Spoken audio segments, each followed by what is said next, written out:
Gloire à Dieu. Alléluia. Prions.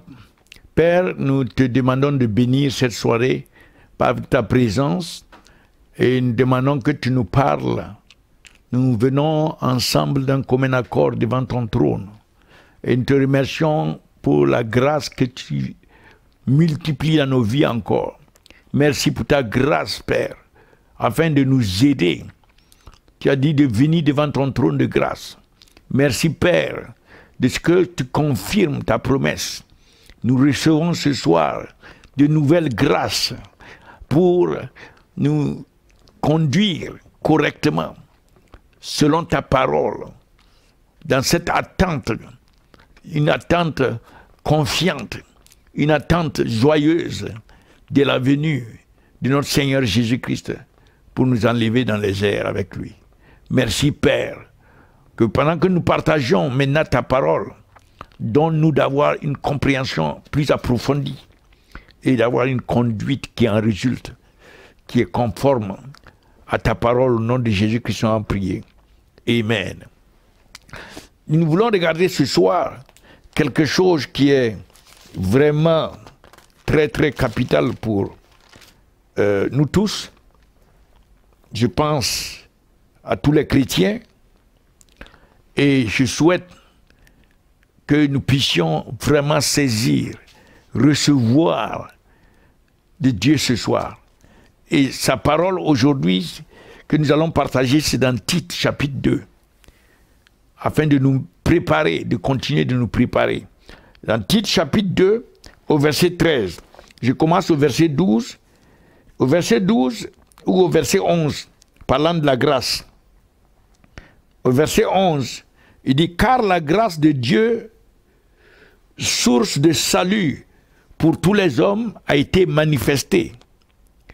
Elle nous enseigne à renoncer à l'impiété et au convoitise mondaine et à vivre dans le siècle présent selon la sagesse, la justice et la piété. » Verset 13 qui nous intéresse ici, ce soir. « En attendant la bienheureuse espérance et la manifestation de la gloire de Dieu, du grand Dieu et de notre Sauveur Jésus-Christ. » En attendant la bienheureuse espérance. La bienheureuse espérance. Je voudrais poser 3 questions qui vont nous aider à aller un peu plus en avant dans la compréhension du texte. Les 3 questions, c'est: quelle est cette espérance? Il s'agit de qui? Il s'agit de quoi? Et comment attendre cette bienheureuse expérience?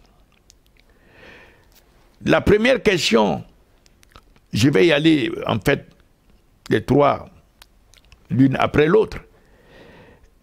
Nous voyons que la grâce est déjà venue, elle s'est déjà manifestée et elle a apporté le salut. Ça, c'est la première venue du Seigneur Jésus-Christ.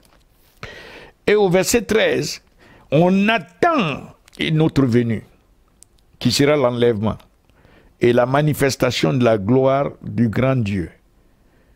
C'est une manifestation, c'est une apparence. Ça va apparaître. La présence glorieuse du grand Dieu va apparaître. Et le grand Dieu dont il est question ici, il est question du grand Dieu, Jésus-Christ notre Sauveur, qui va apparaître. Alléluia. Alors, entre les deux, se trouvent déjà des instructions capitales. Au verset 12, cette grâce nous enseigne à renoncer à l'impiété et au convoitise mondaine et à vivre dans le siècle présent selon la sagesse, la justice et la piété. Donc c'est clair. Avant d'arriver même dans une attitude d'attente, ce qui va nous qualifier à attendre, c'est le verset 12. Donc je considère que nous avons cette qualification pour attendre. Maintenant, nous allons regarder en quoi consiste cette attente. Qui est-ce que nous attendons? Alléluia. La première caractéristique ici, de notre attente, qui est-ce que nous attendons? Il s'agit du grand Dieu, notre Sauveur, Jésus-Christ. Bon, tel que c'est dit, c'est comme s'il y a deux personnes là. La personne du Père et la personne du Fils. Non. Celui qui va apparaître, la manifestation, l'apparition glorieuse, il s'agit du Fils de Dieu. C'est lui qui est ici appelé le grand Dieu, notre Sauveur Jésus-Christ. C'est lui le véritable Dieu. Nous allons, regardons même d'autres versets qui vont nous prouver que il s'agit du Dieu vivant, Jésus-Christ, le grand Dieu, le véritable. Regardons dans 1 Jean 5, verset 20. 1 Jean 5, verset 20, concernant Jésus-Christ, le Seigneur. 1 Jean 5, verset 20. Celui que nous attendons, nous devons bien définir cette personne. Nous attendons le Fils de Dieu. Nous attendons qui est le grand Dieu aussi bien grand et Dieu que le Père et que le Saint-Esprit. Dans 1 Jean 5, verset 20, nous lisons: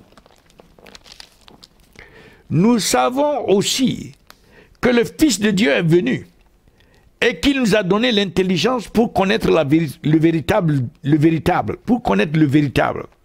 Il nous a donné l'intelligence pour connaître le véritable, le Fils de Dieu. Et nous sommes dans le véritable, en son Fils Jésus-Christ. Alléluia. C'est lui qui est le Dieu véritable et la vie éternelle. Gloire à Dieu. Gloire à Dieu. Gloire à Dieu.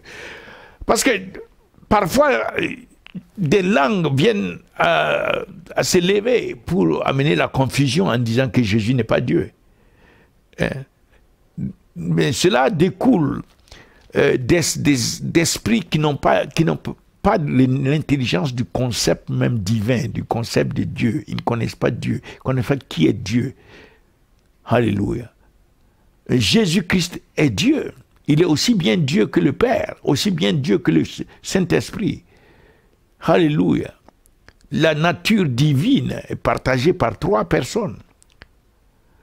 Aussi bien la personne du Père, aussi bien divin que la personne du Fils, qui est aussi bien divin que la personne du Saint-Esprit, qui est aussi bien divin que la personne du Père et du Fils. Gloire à Dieu.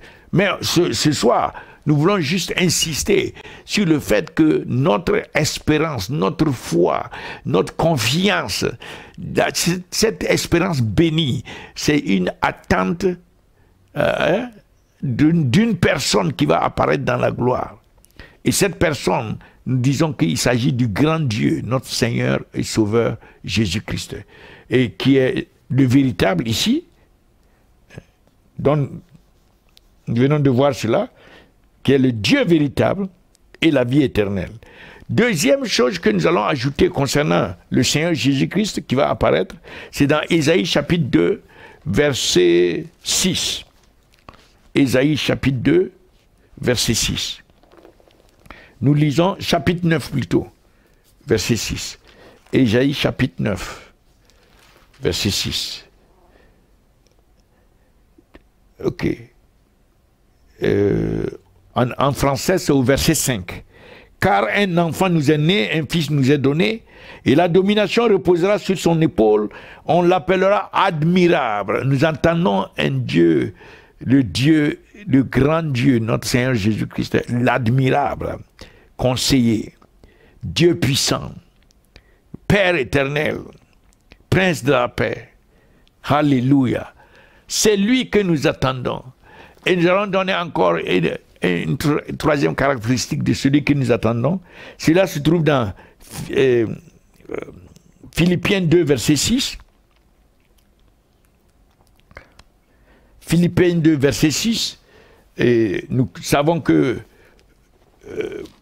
pour l'avoir donné le commandement, que nous devions avoir la même pensée que Christ, le même esprit. Il dit au verset 5, mais le verset 6, ce qui nous intéresse, Philippiens 2, verset 6, dit que lequel existant en forme de Dieu n'a point regardé comme une proie à arraché d'être égal avec Dieu. Voilà. Celui que nous attendons est véritablement Dieu. Il est égal à Dieu. Il est le grand Dieu, il est la vie éternelle, il est le véritable, il est l'admirable conseiller, il est identique au Père, il est le prince de la paix. C'est lui que nous attendons. Alléluia, gloire à Jésus, gloire à notre Seigneur, à notre Sauveur. Gloire, gloire, gloire.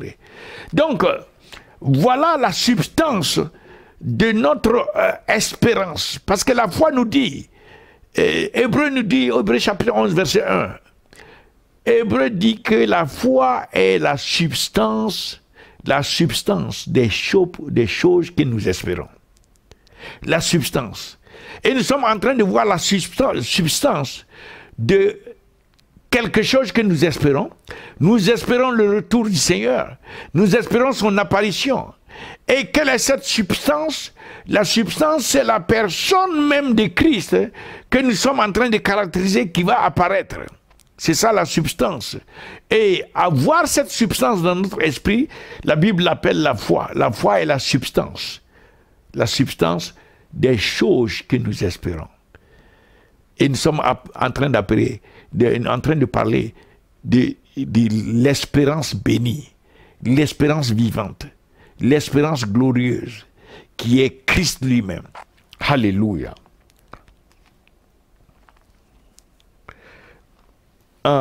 Cette espérance, nous avons déjà dit que c'est Christ lui-même, et nous allons le montrer dans 1 Timothée chapitre 1 verset 1.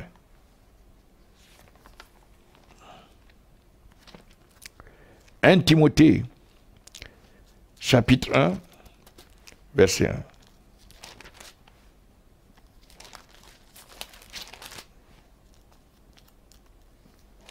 1. Et nous lisons. Paul, apôtre de Jésus-Christ, par ordre de Dieu notre Sauveur et de Jésus-Christ notre espérance. Jésus-Christ notre espérance. Paul, apôtre de Jésus-Christ, par ordre de Dieu notre Sauveur, Dieu notre Sauveur et de Jésus-Christ notre espérance. C'est Dieu notre Sauveur en la personne de Jésus-Christ notre espérance. Dieu notre Sauveur, Jésus-Christ notre espérance. Alléluia. Donc nous voyons que notre espérance, l'espérance bénie, c'est la personne de Jésus lui-même. C'est Jésus lui-même. Donc c'est ce Jésus dont nous avons parlé, qui est la substance de notre espérance. Et cette substance se double par le fait que il va venir. Ce Jésus va apparaître. Il va apparaître dans la gloire. La Bible dit que nous attendons la manifestation glorieuse. Alléluia. L'apparition glorieuse du grand Dieu, notre Seigneur Jésus-Christ. C'est ça. Donc c'est une personne, mais une personne qui va apparaître. C'est pas juste de savoir qu'on a une personne de cette qualité, mais l'espérance est totale en ce sens que cette personne va apparaître encore. Elle avait déjà apparu, mais cette fois-ci elle apparaît. Elle apparaît pour nous amener, pour que nous puissions être transformés. Nous allons voir cela. Donc, mais comment arriver à nous attendre à cette espérance d'une manière loyale, d'une manière légale, d'une manière effective? Parce que il y a une manière d'attendre l'espérance, mais d'une manière comme un mercenaire. Je vais m'expliquer.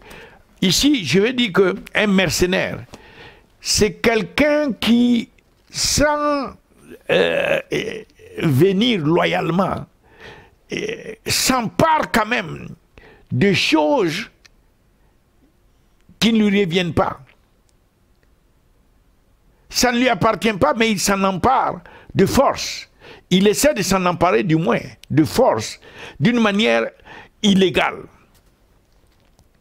Et nous allons faire la différence entre la manière légale de nous attendre à l'apparition de Jésus-Christ, notre Seigneur, et la manière illégale. Donc la manière légale d'attendre la venue de notre Seigneur pour l'enlèvement, s'exprime en 3 caractéristiques.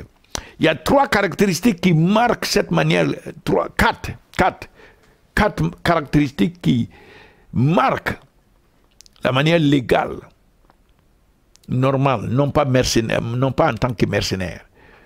Et je vais donner les 4 caractéristiques. La première caractéristique est la suivante. En attendant la venue du Seigneur Jésus-Christ, comme le dit dans 1 Jean 3, verset 3, nous devons avoir une attitude bien précise, une vie très bien précise, qui est celle-là. 1 Jean, je vous lis cela. 1 Jean chapitre 3, verset 3. Verset 3. Quiconque, alors, je commence par le verset 2. Bien-aimés, nous sommes maintenant enfants de Dieu, et ce que nous serons n'a pas encore été manifesté. Mais nous savons que lorsque cela sera manifesté, nous serons semblables à lui, parce que nous le verrons tel qu'il est. Nous le verrons tel qu'il est. Donc là, il s'agit de la venue, l'apparition du Seigneur Jésus-Christ pour nous recevoir dans les airs. Et le verset 3 maintenant dit que quiconque a cette espérance, l'espérance dont nous parlons, quiconque a cette espérance bénie en lui, quiconque a cette espérance en lui, se purifie comme lui-même est pur. Se purifie comme le Seigneur est pur. Celui qui vient, il est pur. Donc, lorsque nous avons cette espérance de le rencontrer dans les airs, nous devons vivre une vie de pureté, de purification. Nous devons être purs, se purifier comme lui-même est pur. Donc, la première manière d'attendre le Seigneur d'une manière légale, c'est de l'attendre en purifiant notre vie. En purifiant notre vie. Tous ceux qui ont cette espérance doivent purifier leur vie. 1 Jean 3, verset 3. Ça, c'est la première manière qui va nous séparer de rechercher son apparition, de nous attendre à son apparition, mais d'une manière illégale. Lorsqu'on ne se purifie pas, lorsqu'on ne cherche pas une vie purifiée, on devient illégal. On devient comme un mercenaire qui cherche à s'approprier quelque chose qui ne lui revient plus. Ça, cette apparition, c'est pour ceux qui se purifient, ceux qui purifient leur vie. Ça, c'est la première caractéristique de la manière dont nous devons nous attendre à cette espérance bénie, qui est Christ lui-même et son apparition. Alléluia. Deuxième caractéristique, la deuxième caractéristique, nous la trouvons dans 2 Timothée 4, verset 8. 2 Timothée 4, verset 8. Alléluia. 2 Timothée 4, verset 8. Et je vous le lis. Nous lisons à partir du verset 7.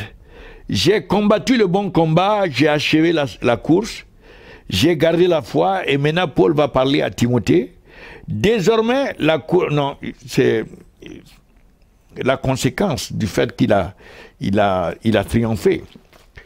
Désormais, la couronne de justice m'est réservée.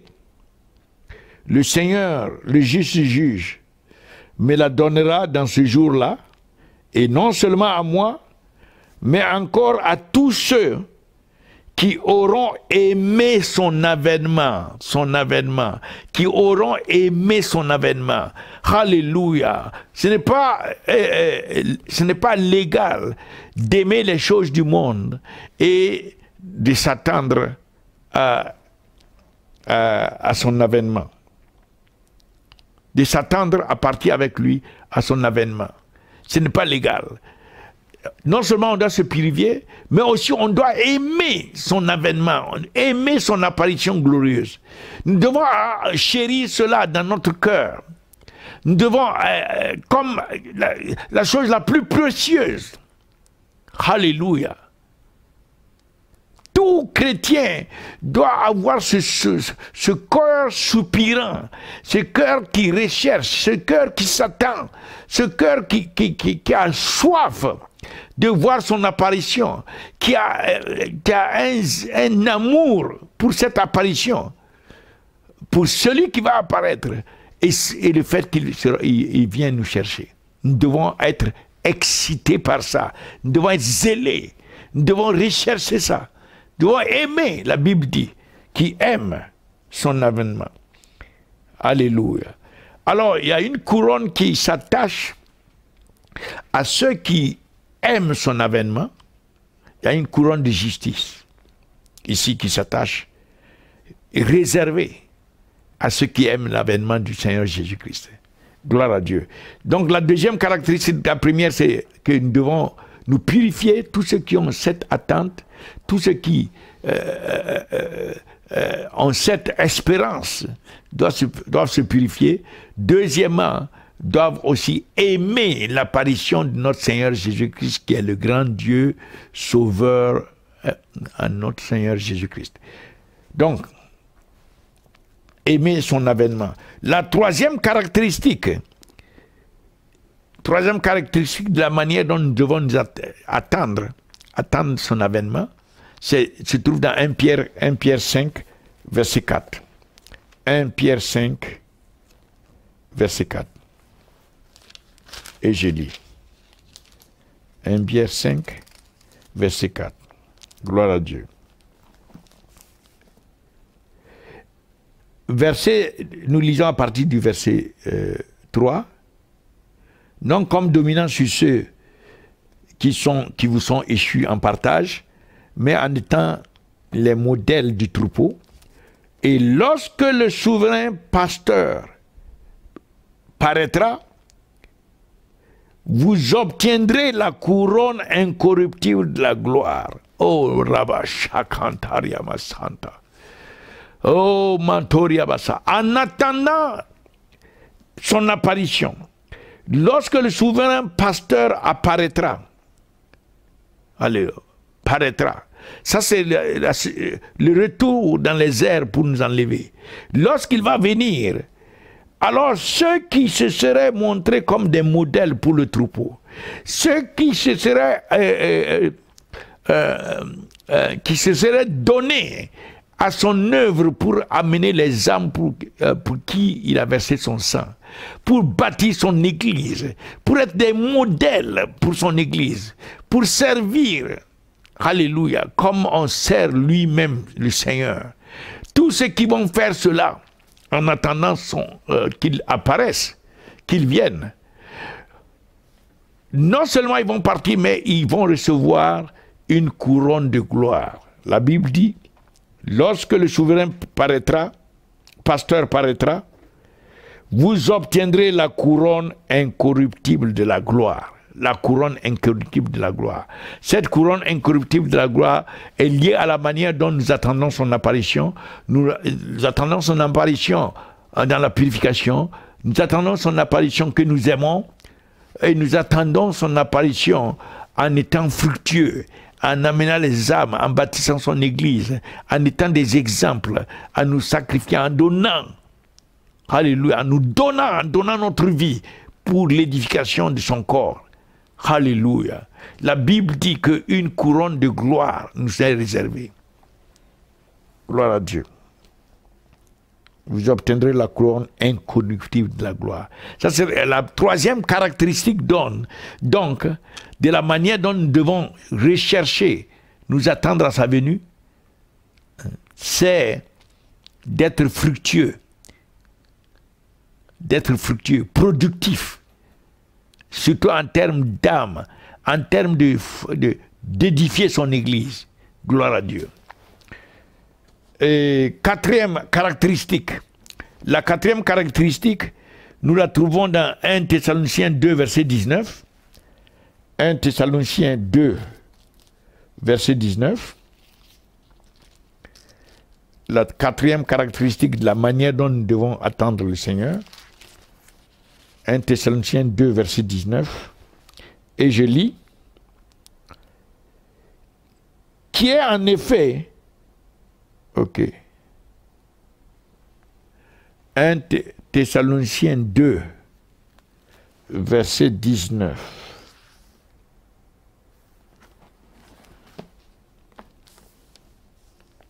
En effet, notre espérance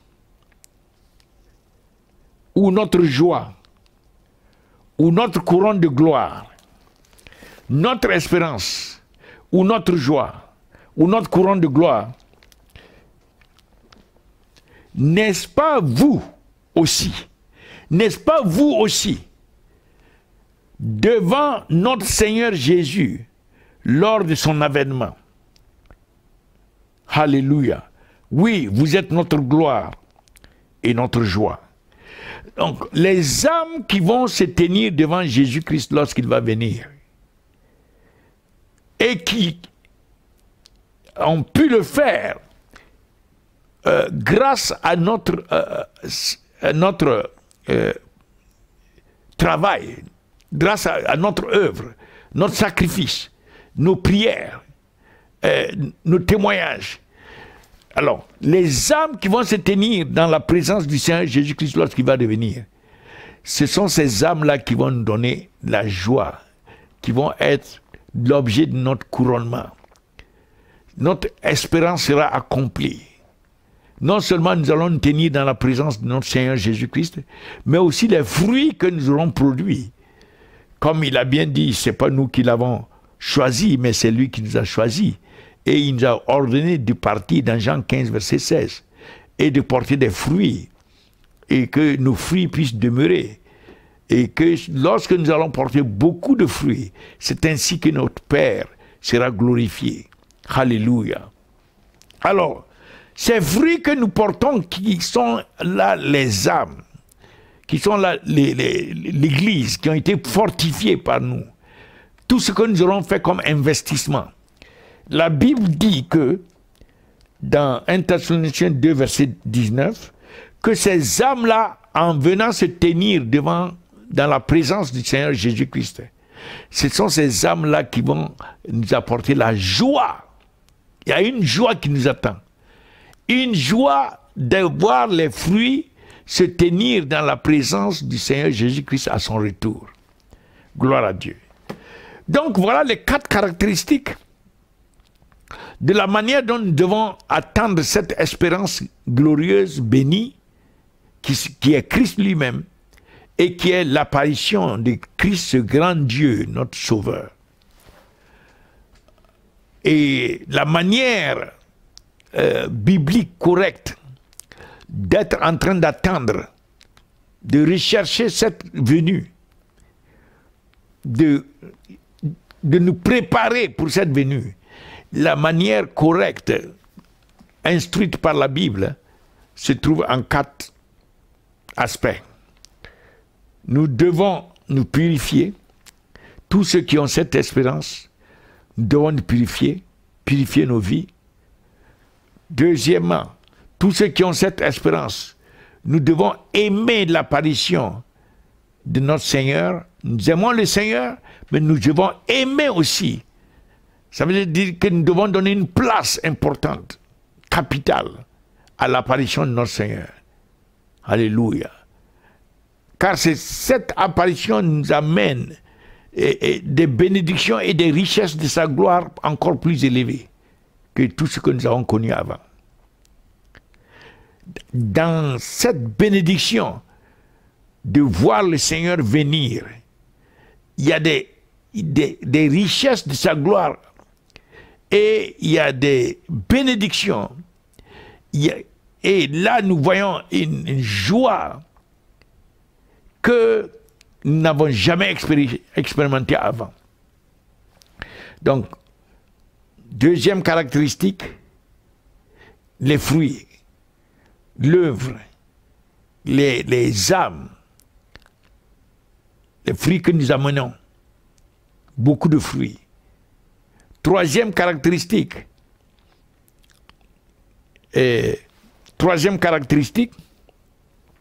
c'est... Non, la deuxième caractéristique, c'est l'amour de son apparition. La troisième caractéristique, ce sont les fruits que nous produisons, aussi bien en termes des âmes que de la fortification de l'Église, et qui se solde par une couronne de justice. Et la quatrième caractéristique, c'est la recherche de ce que ces fruits puissent se tenir dans la présence du Seigneur à son retour, tout comme nous-mêmes, mais aussi les autres, tous ceux qui nous amènent au Seigneur, tous les frères et sœurs, toute l'Église de Jésus-Christ, que nous allons influencer de telle manière qu'ils vont se tenir aussi à la présence lorsqu'il va apparaître. Lorsque le grand Dieu, notre Seigneur Jésus-Christ, va se manifester, revenir dans sa gloire, dans sa majesté, dans sa magnificence et dans sa splendeur, lorsqu'il va venir dans la gloire et nous rencontrer dans les airs, que tous ceux que nous avons influencés, tous ceux pour qui nous avons prié, nous avons investi, qu'ils puissent aussi se tenir dans sa présence, et parce que cette présence, cette tenue dans la présence du Seigneur nous apporte tellement de joie, une joie infinie, une joie qu'on n'a pas, on ne peut pas expérimenter sur la terre. Ça nous apporte une couronne de gloire, ça nous apporte une espérance, une transformation, des choses, des bénédictions infinies. Alléluia. Donc les 4 caractéristiques ici qui font que nous pouvons légalement à nous attendre au Seigneur, ce sont ces 4 caractéristiques que nous venons de vous donner. De l'attente, purification, l'amour de son apparition, les fruits en termes d'église, fortifier l'église et les âmes, et le fait que nous avons à cœur de faire en sorte que beaucoup de frères et de sœurs, tous ceux que nous pouvons influencer, puissent se tenir dans cette présence glorieuse du retour, de l'apparition de notre Seigneur Jésus-Christ. Voici les 4 caractéristiques qui doivent nous animer pour que nous soyons des gens qui nous attendons au Seigneur Jésus-Christ à son retour légalement. Non pas comme un mercenaire qui s'attend à quelque chose auquel on n'a pas droit. Gloire à Dieu. Alléluia. Donc je veux prier. Père, je prie pour la grâce. Que tu nous donnes la grâce. Comme la grâce nous a déjà commandé de quitter tout ce qui est du monde, toutes les choses, les impurités du monde, tout ce qui est souillure du monde. La grâce nous a déjà commandé cela. Et maintenant, ta parole déclare que tous ceux qui ont à cœur, tous ceux qui ont cette espérance bénie de voir Christ qui est l'espérance bénie et venir sur la terre, mais pas sur la terre, mais nous rencontrer dans les airs, l'enlèvement, lorsque nous avons cette espérance bénie, que nous puissions nous comporter d'une manière correcte, biblique, qui est par la purification de notre vie.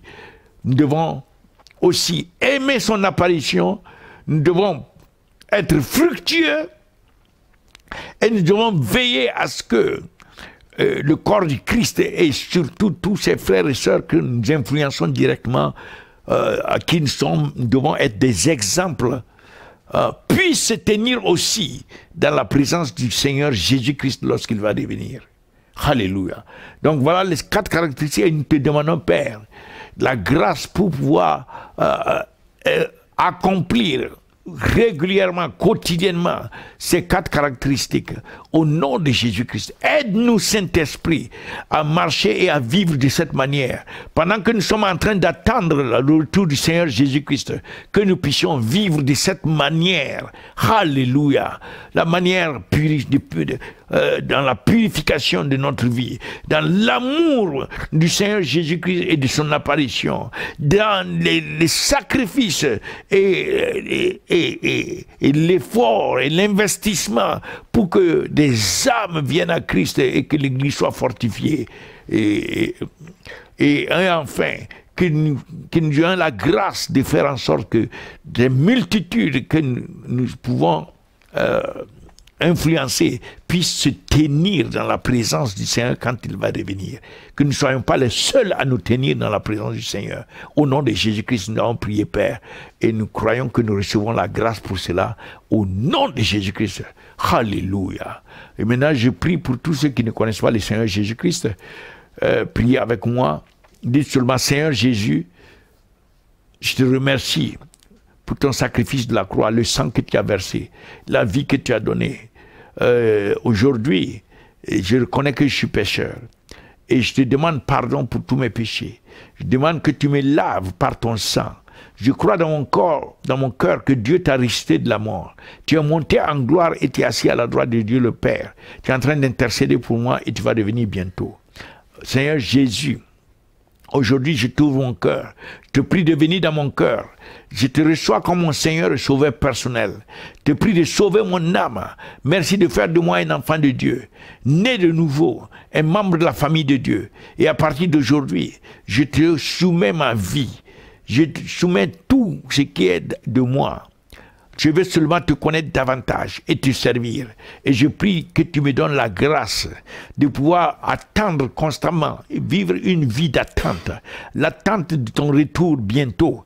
Ton retour dans les airs pour nous enlever. Une attente marquée par les caractéristiques de la purification, de l'amour, de la fructification et aussi de l'investissement pour que d'autres puissent se tenir dans ta présence. Au nom de Jésus-Christ, nous avons prié. Amen. Amen. Que le Seigneur vous bénisse. Que le Seigneur vous garde. Que le Seigneur combatte vos batailles. Que le Seigneur vous donne la victoire. Que maintenant même les malades soient guéris. Je maudis toute maladie dans vos corps. Je commande à la maladie maintenant. Pars de ce corps. Commande aux esprits d'oppression. Lâchez prise au nom de Jésus-Christ. Je vous couvre du sang de Jésus-Christ. Et je prie contre tout virus, que ce soit physique ou spirituel, que ce soit fabriqué ou naturel. Je maudis ces virus au nom de Jésus-Christ. Et tout hôtel qui vous combat, je les détruis par le feu du Saint-Esprit. Et je déclare que vous allez vivre longtemps, vous allez accomplir votre destinée en Christ et vous allez glorifier le Seigneur Jésus-Christ. Et je déclare que lorsque le Seigneur va venir, nous allons tous nous retrouver avec lui et nous allons célébrer. Alléluia. Oh, gloire à Jésus. Que le Seigneur vous bénisse et qu'il vous garde. Qu'il fasse briller sa face sur vous. Qu'il vous donne sa paix et qu'il vous prospère dans tous les aspects de votre vie. Que le Seigneur vous préserve de toute attaque, de toute oppression au nom de Jésus-Christ. Merci Seigneur de ce que tu les oins, tu les donnes ta puissance pour te servir, tu te révèles à eux pour qu'ils puissent grandir dans ta connaissance et atteindre la stature de la plénitude de Christ. Au nom de Jésus-Christ, nous avons prié. Amen. Amen. Le Seigneur vous bénisse. Gloire à Dieu. Nous vous invitons de venir sur la montagne de prière et les nations se trouvent là, continuellement en train d'intercéder, en train de prier. Et chaque jour, nous voyons des nations, de nouvelles nations arriver. Nous voulons et nous prions que le Saint-Esprit, par la grâce de Dieu, amène les 195 nations devant le trône de Dieu pour invoquer le Seigneur Jésus-Christ, afin qu'il se révèle aux multitudes qui sont encore dans les ténèbres et qu'il nous donne l'autorité de continuer de libérer les captifs. Gloire à Dieu, gloire à Dieu. Donc la chaîne de prière est là et le Saint-Esprit a amené cette chaîne, cette montagne de prière, afin que dans la fin des temps dans lesquels nous sommes, il puisse nous utiliser pour amener des milliards d'âmes dans le royaume de Dieu.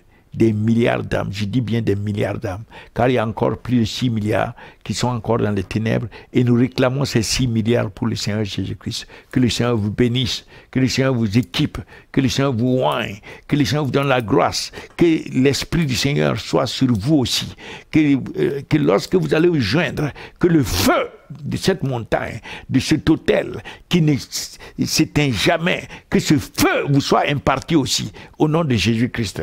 Alléluia, gloire à Dieu. Seigneur vous bénisse. In Jesus' name.